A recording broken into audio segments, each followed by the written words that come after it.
On the Marmara, 600 people on that ship, a totally different size of ship. I mean, a huge ship.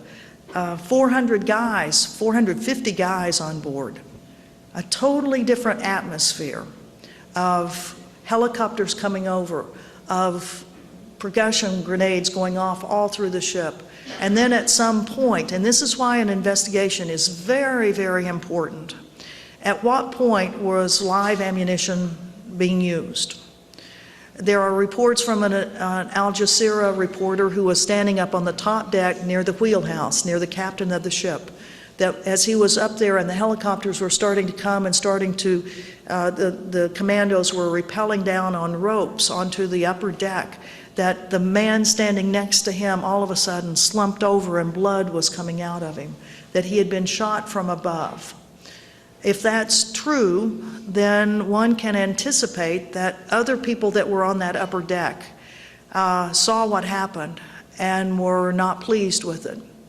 And that may be, and this is why the investigation is important, it may be what precipitated what we saw on that video, where you saw as the commandos started coming down, that there were guys on the upper deck that took sticks, that took railings that they had broken off and started beating those Israeli commandos. That was not part of the nonviolent resistance that they had decided on in the Mavi Marmara. That was not what they had decided to do at all. So something, I'm really interested to know what precipitated that, what we saw there. What we didn't see was that, I think that video lasted about 4 seconds, and we saw a lot of guys pounding on at least 3 of the Israeli commandos. What we didn't see was what followed next, which was the captain of the Mavi Marmara coming out of the wheelhouse, and the director of IHH, the International Humanitarian Organization, coming out to tell the guys in person and then on loudspeakers throughout the ship, stop beating these Israeli commandos. Stop beating them. That's not what we're doing.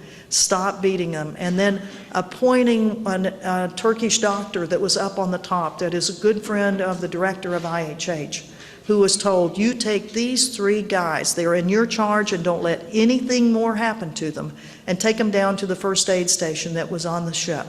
And that doctor did exactly that. And there's an interview of him that's in the New York Times that's very, very interesting, that he was saying that it was difficult to get the guys down the stairway because there were a lot of people on board the ship that had already started seeing other things happen on the ship, and they were mad, they were angry with these 3 Israeli commandos.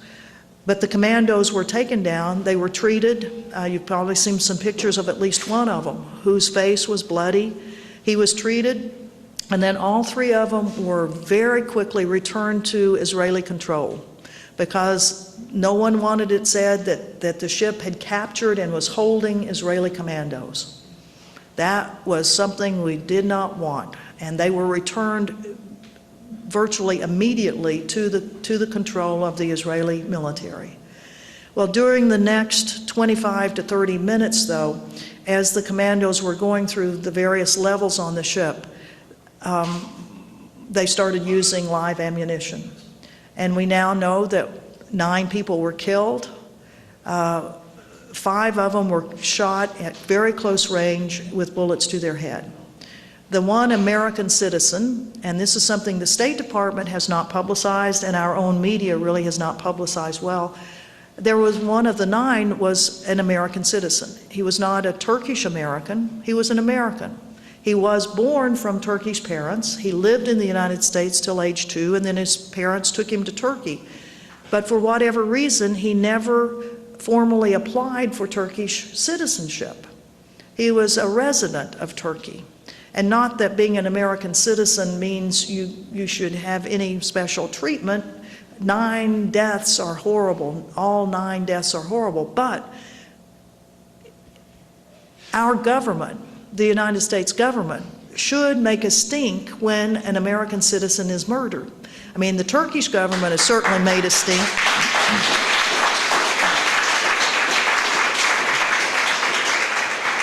The Turkish government has certainly made a very strong stand against 8 of its citizens and 1 of its residents who were murdered, and also the 50 other people that were shot.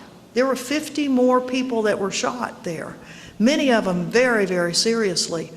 I talked with some of the women who had been a part of the first aid station, the nurses. I mean, the call went out, please, anyone with medical experience, please come to the first aid station. We have serious injuries. And this was being broadcast to the Israeli military too. Please, if you have, we need your medical help. We have people that are dying right now. We have seriously wounded people. Please help. Please help. The women and men who had medical training went to the first aid station, and some of the nurses who we talked with 24 hours later, as we were all in the Israeli prison together, said that the blood was up to their ankles, that there was so much blood. There's so many people that had been wounded. And ultimately 9 died. 4 of them died in the first aid room, that they could not, there was nothing they could do for them. Many of the wounded were helicoptered to Israeli hospitals. Not many, I think it was like 15 of them. And 4 of them had to stay in the hospitals after we departed because they were so seriously injured that the Israeli government said they are unstable, they cannot be moved. And the Turkish government had medical people that were there to certify, and to be with them while they were still in the Israeli hospitals. With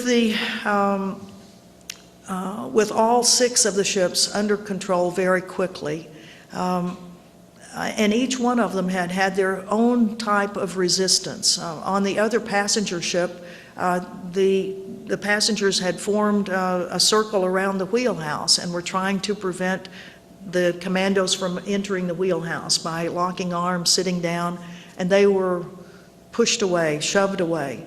One American citizen, Paul LaRudy, who's been on several of the flotillas or several of the ships, he was pretty well pummeled by the commandos on that ship, to the point that he jumped overboard to get away from it.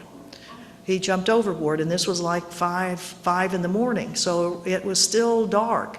And of course that did not endear him to the commandos, so when they fished him out, he got another pummeling, so the story goes. On one of the cargo ships, they had put concertina wire up around the upper part of the ship, so it would make it harder for the commandos to go up into that ship.